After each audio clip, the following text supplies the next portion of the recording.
प्रेरणास्पद कथा YouTube channel पर मैं धनंजय जैन आप सभी का हार्दिक अभिवादन करता हूँ। दोस्तों, सम्राट विक्रमादित्य बिना बोले नहीं रह सकते थे, क्योंकि कोई उनको सवाल पूछे और उसका समीचीन उत्तर उन्हें पता है तो वे भला मौन कैसे रह सकते हैं। यही कारण था कि वेताल ने उनकी इस नस को पकड़ लिया था और वेताल ऐसी ऐसी कहानी सुनाकर अंत में ऐसा प्रश्न पूछ लेता था कि जिससे सम्राट विक्रमादित्य को बोलना ही पड़ता था। और जैसे ही वे बोलते, वेताल फिर से उनके कंधे पर से उड़कर उसी शमशान घाट में उसी पेड़ के ऊपर जाकर औंधा लटक जाता। विक्रमादित्य फिर से जाते और वेताल को पकड़ते। ये सिलसिला उनका पूरी रात चलते रहने वाला है। दोस्तों, इस बार भी सम्राट विक्रमादित्य ने वेताल को अपने काबू में किया, कंधे पे डाला और चल पड़े। रास्ता काटने के लिए वेताल ने फिर से एक नई कहानी सुनाना शुरू किया कि विक्रम सुन, एक गांव के अंदर एक ब्राह्मण रहता था। उस ब्राह्मण के 3 पुत्र थे। तीनों नटखट, शरारती, साहसी भी और साथ साथ बुद्धिमान भी। तीनों बिना पूछे कहीं ना कहीं घूमने के लिए निकल जाते और जब वे वापस घर पे लौट कर आते तो मां की डांट बुरी तरह से पड़ती थी। एक दिन ऐसे ही घूमते घूमते वे जंगल चले गए। मझले बेटे ने कहा कि भैया हम आ तो गए हैं, पर जब मां को पता चलेगा ना हम जंगल में आ गए तो बहुत बुरी तरह से मार पड़ेगी। अरे मां को कौन बताएगा? बड़े बेटे ने कहा, मैं बताऊंगा और कौन बताएगा, क्योंकि मैं मां से झूठ नहीं बोल सकता। मां तो जब तुझे मारेगी तब मारेगी, मैं तो तुझे यहीं मार दूंगा, चुपचाप चल। और तीनों वापस विविध तरह के पुष्पों को देखते हुए, प्राकृतिक छटा को देखते हुए उस जंगल के अंदर घूम रहे थे। सायंकाल का समय होते ही वे वहां से निकले और अपने घर की तरफ फटाफट तेज गति से दौड़ते हुए आने लगे। सूर्यास्त होने को आया था। मां ने आते ही पूछा, तुम तीनों के तीनों शरारती कहां चले गए थे? सवेरे से तुमने कुछ खाया भी नहीं है। खाना मैंने तैयार करके रखा और तुम मस्त घूमते रहते हो। अचानक सबसे छोटे बेटे ने कहा कि नहीं मां, हम तो बस यूं ही टहलते टहलते चले गए थे। अरे पर कहां गए थे? बड़े वाले ने कहा, हम सब जंगल में चले गए थे। जंगल में गए? वो भी मुझे बिना पूछे? तुम लोगों की हिम्मत दिन पर दिन बढ़ती जा रही है। तुम्हें पता नहीं जंगल के अंदर जंगली जानवर रहते हैं, तुम्हें हानि पहुंचा सकते हैं। इतने में उनके पिताजी आते हैं बाहर, जो कि ब्राह्मण देवता रहते हैं। वे कहने लगते हैं कि भगवान, तुम व्यर्थ के अंदर क्यों इनके ऊपर चिल्ला रही हो? अरे यही तो उम्र है उनको घूमने फिरने की। इन्हें रोका मत करो, टोका मत करो। तीनों भाइयों को बड़ा मजा आ गया कि अच्छा हुआ पिताजी आ गए, वरना आज तो बुरी तरह से मार पड़ती। पिताजी ने कहा कि बच्चों, क्या तुम समुद्र किनारे जाना चाहोगे? वहां पे घूमना पसंद करोगे? सबने एक साथ, हाँ पापा बताइए, अभी जाना है क्या? नहीं अभी नहीं, कल जाओ। कल सवेरे सूर्योदय होने के पश्चात नाश्ता वगैरह कर लो और उसके बाद तुम चले जाओ। पर हाँ, एक काम तुम्हें करना है। अपने घर के पीछे जो तालाब है ना, उस तालाब में कछुआ चाहिए, तो समुद्र किनारे से तुम्हें कछुआ पकड़ कर लाना है। हाँ हाँ पिताजी, हम जरूर लेके आएंगे। तीनों के तीनों बड़े खुश हो गए। अब दूसरे दिन का इंतजार करने लगे। काफी देर रात तीनों बातें करते करते कब सो गए पता ही नहीं चला। सवेरे उठे, नाश्ता करने के पश्चात आज तो पिताजी ने इजाजत दे दी थी घूमने की, समुद्र किनारे, वो भी बड़े खुश थे और तीनों चल पड़े। समुद्र किनारे आने के पहले ही उनको एक बहुत बड़ा कछुआ जो कि पत्थर की तरह था वो रास्ते में दिखा, पर इन लोगों को पता नहीं कछुआ कैसा होता है। उसमें से सिर्फ सबसे बड़ा वाला लड़का ही जानता था कछुआ जो अपने अंगों पांगों को गोपनीय कर लेता है, छुपा लेता है, अपने शरीर के भीतर खींच लेता है यदि कोई खतरा महसूस हुआ तो। उसके अलावा इन दोनों को पता नहीं था। तो सबसे छोटा वाला उस पत्थर से टकराता है और नीचे गिर जाता है। दोनों हंस पड़ते हैं, नीचे देख के नहीं चल सकता है क्या। बीच वाला भी वैसे ही गिरता है क्योंकि विशालकाय कछुआ था। बड़े ने कहा कि तुम बेवकूफ हो, यही कछुआ है, हमको इसे ही लेके जाना है, पिताजी ने इसी के लिए आदेश दिया है। बड़े मंथर गति से वो कछुआ चल रहा था, बहुत धीरे धीरे, और विशालकाय था। आखिर तीनों ने मन ही मन सोचा, इतना बड़ा कछुआ हम लेके कैसे जाएंगे, हमारे में तो इतनी ताकत ही नहीं है इसको उठाने की। इतने में थोड़ी सी दूरी पर एक पहलवान अपने कपड़े धो रहा था, प्रक्षाल कर रहा था। उसे आवाज देके बुलाया कि पहलवान जी आइए इधर, ये कछुआ हमें अपने गांव लेके जाना है। तो मैं क्या करूं? पहलवान ने कहा, लेके जाओ। अरे पर हम इसे उठाएंगे कैसे? अरे तुम तीन हो, कोई भी उठा सकता है। नहीं नहीं नहीं, इसमें से तो बदबू आ रही है, बड़े वाले ने कहा। बीच वाले ने कहा, मैं उठाऊंगा तो मैं तो यहीं बैठ जाऊंगा। सबसे छोटे ने कहा, ये मुझे काट लेगा तो मैं तो मर जाऊंगा। उसने कहा, भाई तुम दिखने में तो बहुत सुकुमार लग रहे हो और तुम्हारे बस की बात भी नहीं इस कछुए को उठाने की। हाँ, यदि कोई तुम तीनों में से ताकतवर कौन, तो मैं शायद तुम्हारा निर्णय कर देता, पर तुम्हारे बस की बात नहीं है क्योंकि तुम बहुत सुकुमार हो, बहुत कोमल हो, बहुत संवेदनशील हो। तुम में से कौन उठाएगा ये तो मैं नहीं बता सकता। हाँ, हमारे यहाँ पे जो राजा है ना, नजदीकी है उनका राजमहल, तुम वहां चले जाओ, वो जो निर्णय दे उसे तुम मंजूर कर लेना। अरे तब तक ये कछुआ चला गया तो उसकी चिंता मत करो, मैं यहीं हूँ, मैं यहीं पे रहता हूँ, मैं आपके कछुए को अच्छी तरह से संभाल के रखूंगा। फिर ठीक है, हम राजा के पास जरूर जाएंगे और राजा जो निर्णय देंगे हम तीनों में से उसको मानने के लिए तैयार रहेगा। आखिर इतना बड़ा विशालकाय कछुआ हम कैसे उठा सकते हैं? तीनों की तीनों राजा के पास पहुंच जाते हैं और राजा से कहते हैं कि आप निर्णय कर लीजिए कि हम तीनों में से सबसे कोमल कौन है, सबसे संवेदनशील कौन है, सबसे सुकुमार कौन है। राजा ने कहा, आज तक मैंने बड़े बड़े न्याय किए, निर्णय दिए, पर तुम्हारा निर्णय कुछ अलग ही है।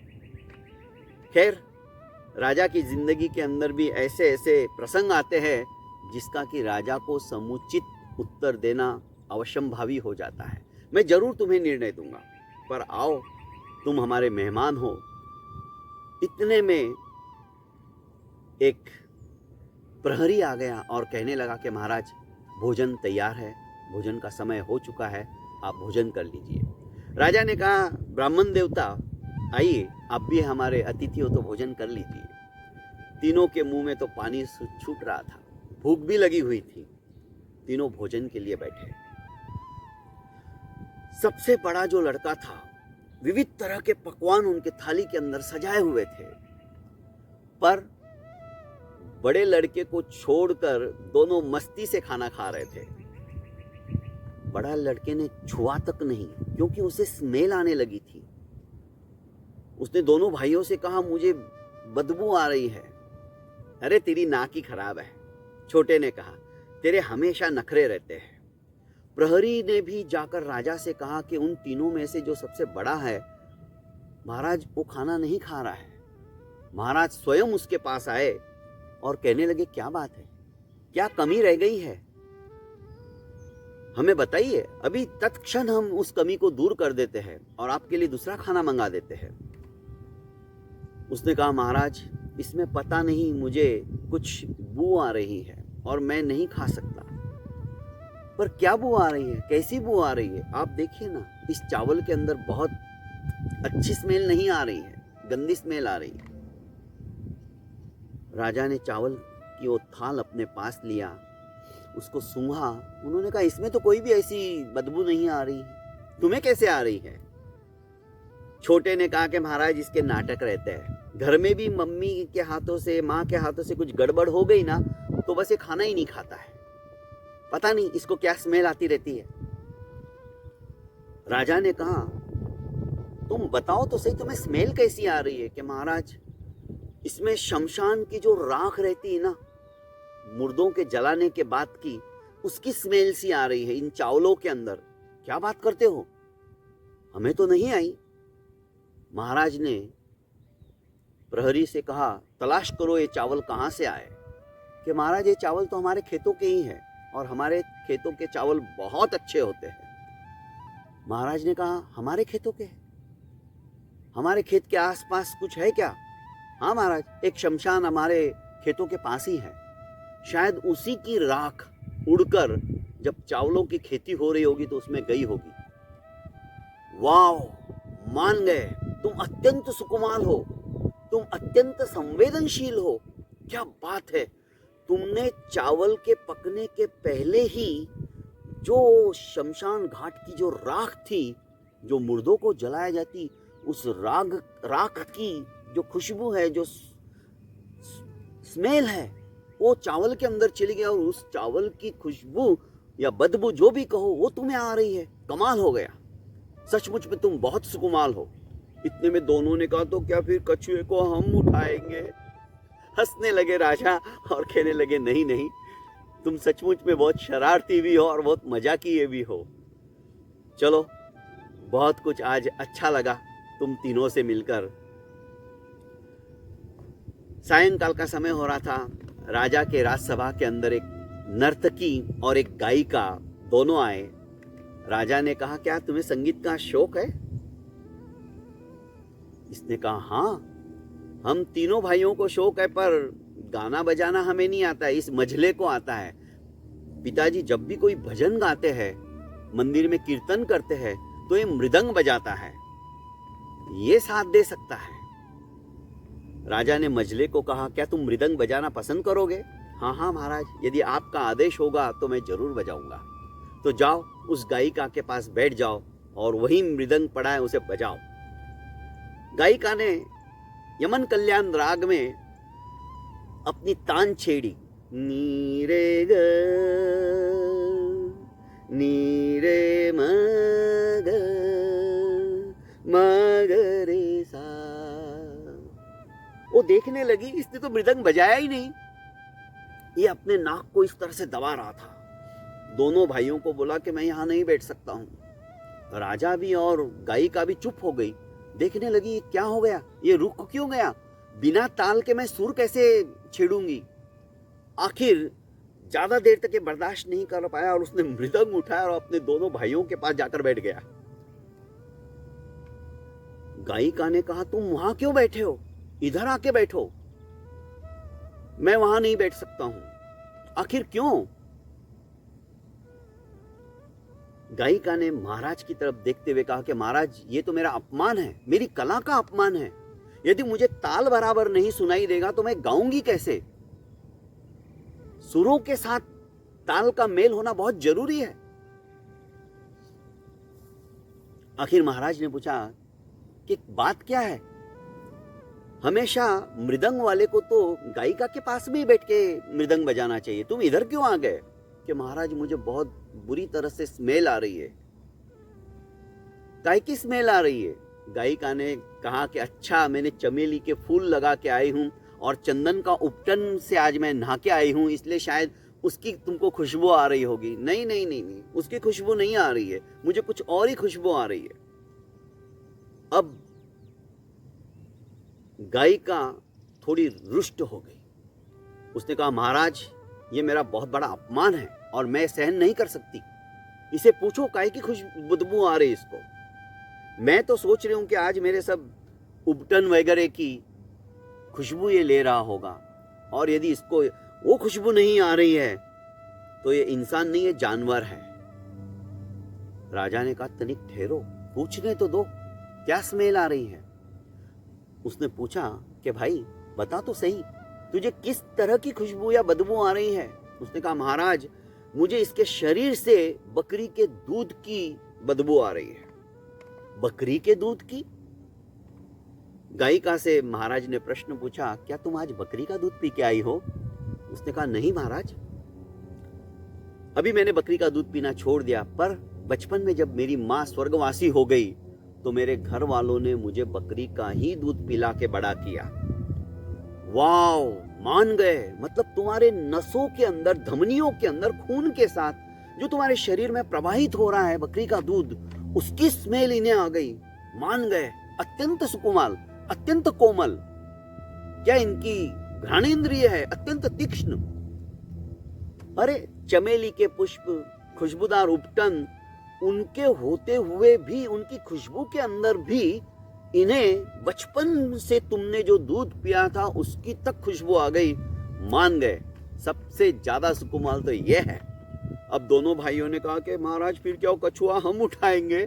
रोने से लग गए। महाराज ने कहा, नहीं, अभी तो देखते हैं, तीसरे की परीक्षा तो बाकी है। रात को सोने का समय हो गया। तीनों भाई बिस्तर के ऊपर, मखमल का बिस्तर, सो रहे थे। और राजा चिंतन में था कि ऐसे बच्चे आज तक मैंने नहीं देखे, इतने सुकुमार, जिनकी घ्राणेंद्रिय भी इतनी तीक्ष्ण, इतनी तेज। क्या बात है, मान गए। निर्णय करना अब मेरे लिए दुभर सा हो रहा है, क्या निर्णय दूंगा मैं। इतने में सबसे छोटे लड़के की चिल्लाने की आवाज आई, जो उनका सबसे छोटा भाई था। रोने लगा कि भैया मुझे कुछ पीठ के ऊपर चुभ रहा है, क्योंकि सो रहे थे तीनों। दोनों हड़बड़ा के उठे कि भैया क्या बात हो गई, क्या चुभ रहा है। इतने में पहरेदार भी आ गया। पहरेदार भी देखने लगा कि हुआ क्या है। महाराज भी आए।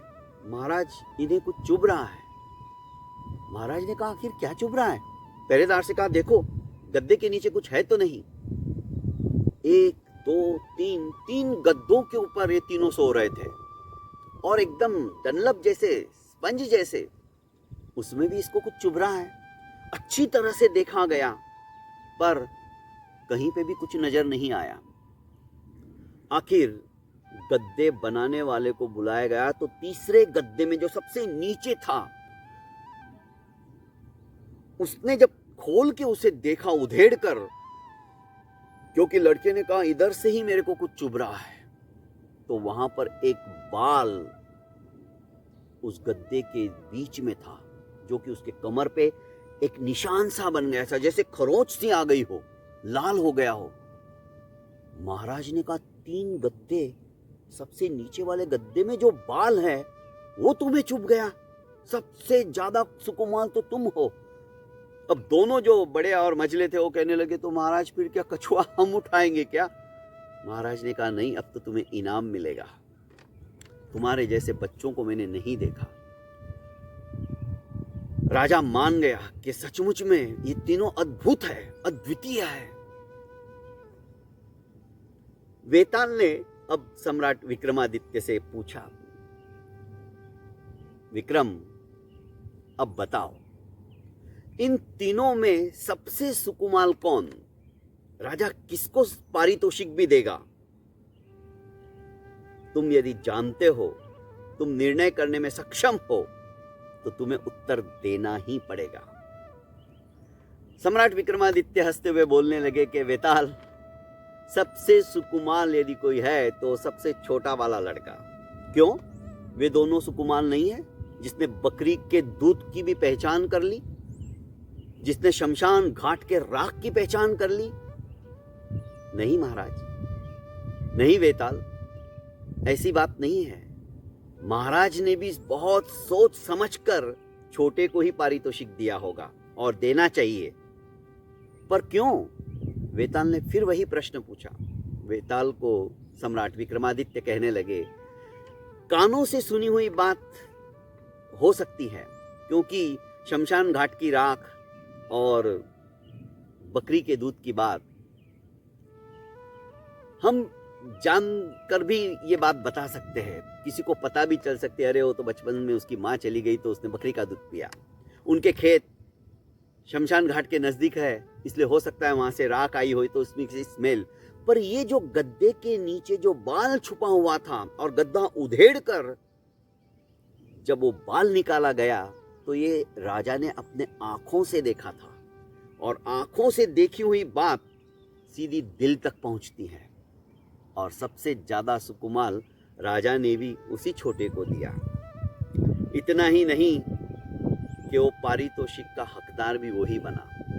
मान गए विक्रम, मान गए, तुम सचमुच में अत्यंत दक्ष हो, विचक्षण हो, न्याय करने में सक्षम हो। अब मैं जा रहा हूं क्योंकि तुम बोल गए। मैं यही तो इंतजार कर रहा था कि तुम कब बोलोगे। आखिर 2 सिपाहियों को दोस्तों राजा ने इन तीनों के साथ भेजा और कहा कि उस कछुए को उठाकर इनके घर तक पहुंचाओ, और सहस्त्र स्वर्ण मुद्राएं भी उनको पारितोषिक में देते हुए उन्हें विदा किया। बहुत बहुत धन्यवाद दोस्तों, मैं भी विदा होता हूं। और अभी तक आपने मेरी इस YouTube चैनल की कहानियों के लिए इस चैनल को लाइक एवं सब्सक्राइब नहीं किया है तो कर लीजिए, और ज़्यादा से ज़्यादा इसे शेयर कीजिए। प्रणाम।